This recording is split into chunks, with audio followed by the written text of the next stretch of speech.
کیا سمجھو آخر آپ سب کچھ سمجھ جائیں گے. یہ کوئی معمہ نہیں ہے, کوئی بڑا مسئلہ نہیں ہے. سنیے, جیسا کہ آپ جانتے ہیں آج سے 2 سال پہلے ایک تنگ و طریق, یہ پورا پیراگراف بیٹا جی آپ نے نشان لگانے, اس میں سے اقتباس کی تشریح آج آپ نے کرنی بھی ہے.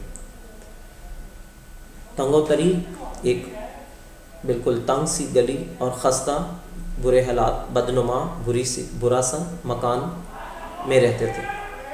بہت کم لوگ مجھے جانتے تھے, اور جو جانتے تھے انہیں میرے متعلق صرف یہی معلوم تھا کہ میں ایک مفلس, غریب, کلاش کا معنی بھی غریب, گمنام جس کا کوئی نام نہ ہو, گہرائیوں میں گما ہوا مصور ہوں. مصور تصویریں بنانے والا. میں نے بے شمار تصویریں بنائی تھیں, مگر وہ تمام کی تمام کباڑیوں یا نیلام گروں میں پہنچ کر کوڑیوں کے بھاؤ بہت کم چند ٹکوں پر بک گئی. زندگی ایسی حالت میں گزر رہی تھی کہ اتفاقاً تصویروں کی ایک نمائش گاہ میں میری آپ سے ملاقات ہو گئی. آپ نے میری تصویریں اور میں دلچسپی لی اور مجھے اسی شام کو اپنے ہاں چائے پر بلا لیا. میں اپنے ہزاروں ہم پیشہ بھائیوں کی طرح غربت کی چکی میں پس رہا تھا.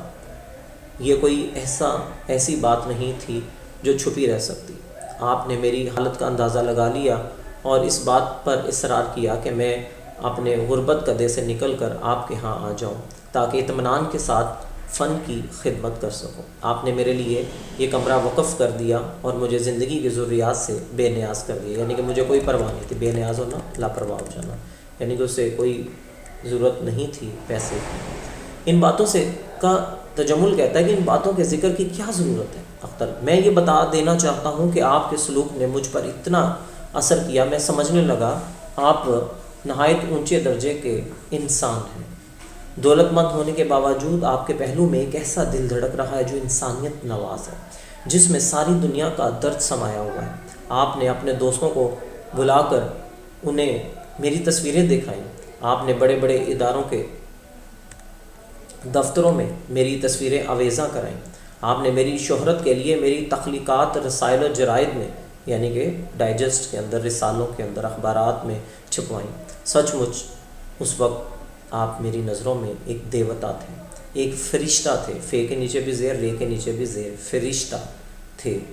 ایک ایسی ہستی تھے جس کی تعریف ہمارے قصوں اور کہانیوں میں کی گئی. تجمل, میں نہیں سمجھتا اس ذکر سے تمہارا مقصد کیا ہے اختر. مگر تھوڑے ہی عرصے بعد ہی ایک بھیانک خیال اپنا منحوس سایہ میرے ذہن میں ڈالنے لگا. مجھے محسوس ہونے لگا کہ میں نے آپ کی ذات کے بارے میں جو کچھ سوچا وہ محض میری اپنی خوش فہمی ہے. حقیقت کچھ اور ہے. تجمل, کیا مطلب؟ مجھے یہ حقیقت واضح ہو گئی کہ آپ کی سرپرستی تو محض ایک اشتہار ہے. آپ کی مصور نواز شخصیت کا اس سرپرستی میں آپ کا ایک خاص مقصد چھپا ہوا ہے. ایک بات یاد رکھیے گا, بزنس مین جو ہے, سرمایہ دار جو ہے, وہ کبھی بھی کسی کی مدد بھی کرے گا, زیادہ تر وہ یہ سوچ کر کرے گا کہ کل کو اس کو کیا فائدہ ہوگا. کوئی بھی وہ کام ڈیل کے بغیر نہیں کرتا. تجمل, کیا کہہ رہے ہو اختر؟ آپ مجھے نواز رہے تھے مگر ایک خاص مقصد کی خاطر, اور وہ مقصد یہ تھا کہ آپ سوسائٹی, معاشرے کو بتانا چاہتے تھے کہ دیکھو میں کتنا اچھا ہوں, میں نے غریب اور مفلس مصور کو اپنے ہاں بنا دی ہے. اب یہ جو بات بتا رہے ہیں محض میری سرپرستی کا نتیجہ ہے. میں نے اس کی صلاحیتوں کو زندہ رکھا ہے, ورنہ یہ کب کی ختم ہو چکی ہوتی. جس طرح بڑی بڑی دکانوں کے دروازوں پر انسانی پیکروں کو نہایت خوبصورت اور شفاف لباس پہنا کر انہیں الماریوں کے اندر سجا دیا جاتا ہے, لوگ ان حسین و جمیل مجسموں کو دیکھ کر دکانداروں کے اعلیٰ ذوق اور ان کی شان و شوکت سے مرعوب ہو جائیں, یعنی کہ متاثر ہوں. اسی طرح آپ بھی اپنی امارات, اپنی امیری اور اپنی شخصیت کے نمائش کے لیے میری ذات اور میرے فن کو استعمال کر رہے تھے. تو اس کے ساتھ ہی بیٹا آج کا لیکچر جو ہے مکمل ہوتا ہے. آپ کو ہوم ورک میں نے دیا ہے, آپ نے اس کو اپنی کاپیوں کے اوپر کرنا ہے, اور مجھے محمد امین کو اجازت دیجیے. انشاءاللہ کل پھر اسی سبق کے ساتھ دوبارہ حاضر ہوں گے.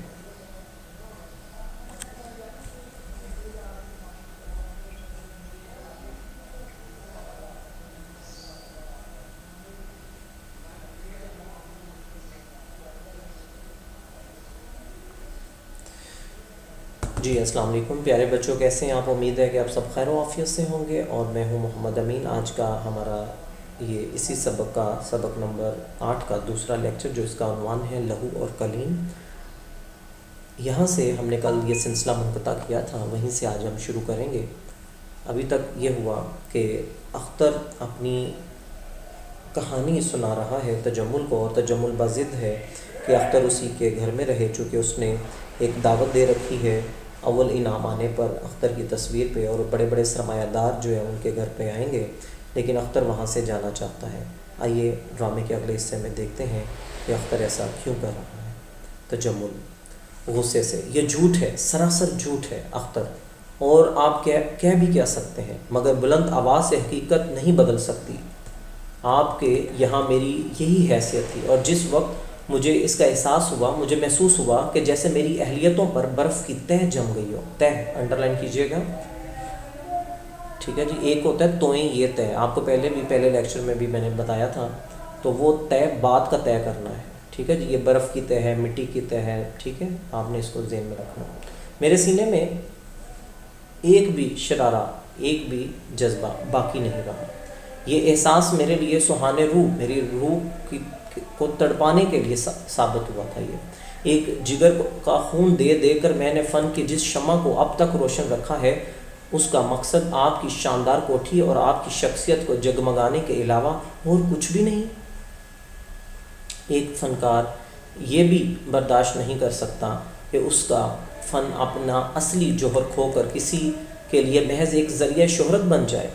انہی دنوں مجھے ایک اہم پیشہ دوست مل گیا، جو بدستور غربت کی چکی میں پس رہا تھا۔ میں نے اسے اپنی ذہنی کیفیت بتائی اور التجا کی، اور اس سے درخواست کی کہ وہ مجھے اپنے ہاں رہنے کی جگہ دے دے۔ یہ سن کر اس نے کہا کہ دیکھو، اگر تم آج کل تصویریں نہیں بنا سکتے تو کوئی حرج نہیں، کوئی دقت نہیں، کوئی بات نہیں۔ تمہارے لیے میں تصویریں بناتا رہوں گا، تم مجھے اتنے پیسے دے دیا کرو کہ میں اور میرا خاندان عزت و آبرو کے ساتھ زندہ رہ سکے۔ یہ تجویز میرے لیے ناقابل برداشت تھی، مگر اس کا اصرار کم نہیں ہوتا تھا۔ اس طرح وہ کھیل شروع ہو گیا جو دنیا کا سب سے گندا اور ذلیل کھیل ہے، یعنی کہ جھوٹ، دھوکہ، فریب۔ مجھے یہاں روپے حاصل کرنے میں کوئی دقت، کوئی مشکل پیش نہیں آتی تھی۔ یہ روپیہ میں اسے دے دیتا اور وہ مجھے اپنی تصویر تجمل، ان تصویروں کو تم اپنی تخلیق بنا کر پیش کر دیتا۔ تجمل اس انداز سے اختر کو دیکھتا ہے جیسے ان الفاظ سے اسے دھچکا سا لگا۔ تم مجھے دھوکہ دیتے رہے ہو اب تک اختر، دھوکہ یا کچھ اور؟ بہرحال واقعہ یہ ہے کہ نیازی کو وقتاً فوقتاً سکے ملتے رہے، مجھے بنی بنائی تصویریں اور آپ کو فن کی قدر افزائی اور مصور نوازی کی سوسائٹی میں عزت و احترام۔ میں کبھی سوچ بھی نہیں سکتا تھا کہ تم اتنی پست گری ہوئی سطح پر اتر چکے ہو۔ میں نے خود کبھی نہیں سوچا تھا، لیکن اس سطح پر اترنے کے لیے مجبور تھا۔ نیازی نے مجھے کئی تصویریں دی۔ یہ تصویریں آج آپ جیسے معزز لوگوں کے ڈرائنگ روم کی زینت ہیں۔ وہ پہلے کی طرح مفلس نہیں، وہ اپنی بہن کی شادی کر چکا ہے، اسے روٹی اور کپڑے کی بھی تکلیف نہیں۔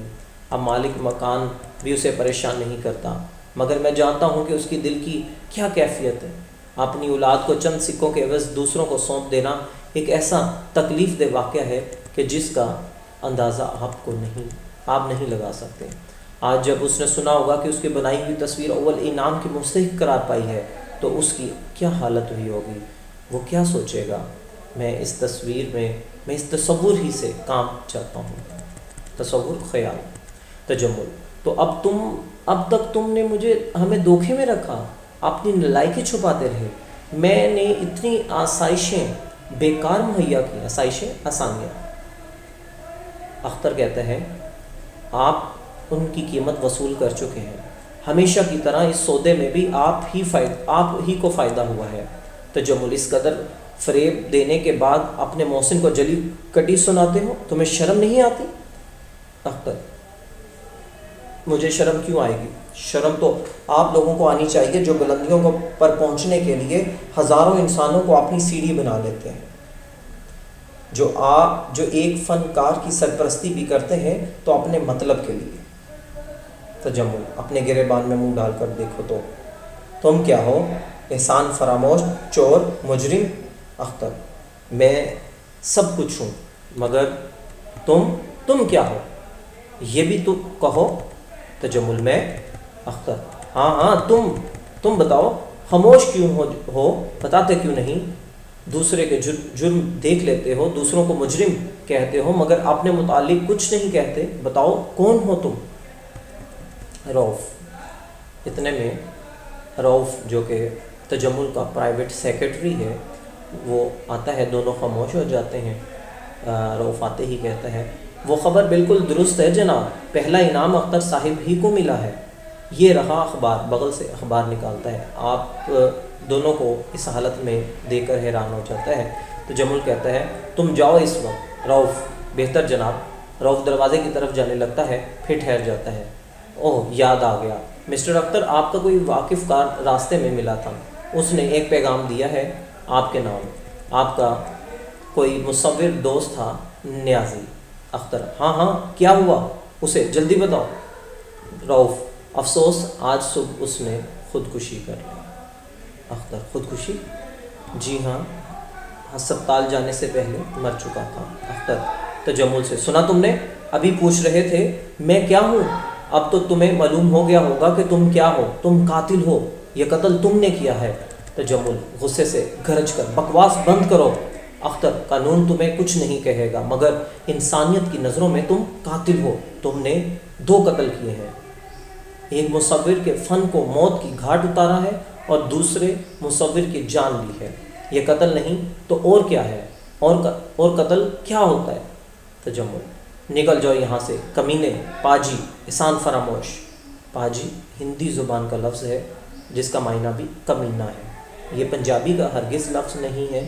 پاجی ہندی زبان کا لفظ ہے جس کا مطلب مفہوم جو ہے وہ چوراہوں پہ کھڑے ہونے والے، تھڑوں پر بیٹھنے والے جو لوگ ہوں، تھڑوں پر لڑکے جو بیٹھے ہوں ان کو کہتے ہیں پاجی ہندی زبان میں۔ تو اختر کہتا ہے میری زبان رک نہیں سکتی، میں چیخ کر کہوں گا دیکھو لوگو یہ قاتل ہے، اس کے ہاتھ خون میں رنگے ہوئے ہیں، یہ سوسائٹی کا خوفناک مجرم ہے یہ۔ اور تجمل کہتا ہے رؤف کھڑے کیوں ہو؟ اس پاجی کو دھکے دے کر نکال دو، لے جاؤ اسے پاگل خانے میں، پولیس کو ٹیلی فون کرو، یہ پاگل ہو گیا ہے، خطرناک پاگل۔ رؤف اختر کو دھکے دے کر باہر نکالنے لگتا ہے۔ اختر چیخ کر کہہ رہا ہے تم قاتل ہو، تم نے قتل کیا ہے، میں خاموش نہیں رہوں گا۔ یہ آواز آہستہ آہستہ ڈوبنے لگتی ہے۔ تجمل دائیں ہاتھ کی انگلیوں سے پیشانی کا پسینہ پونچھتا ہے، پردہ گرتا ہے۔ اس کے ساتھ ہی بیٹا آج کا ہمارا لیکچر ختم ہوا۔ محمد امین کو اجازت دیجیے، آپ نے اس کا خلاصہ جو ہے وہ یاد بھی کرنا اور لکھنا ہے۔ اللہ حافظ۔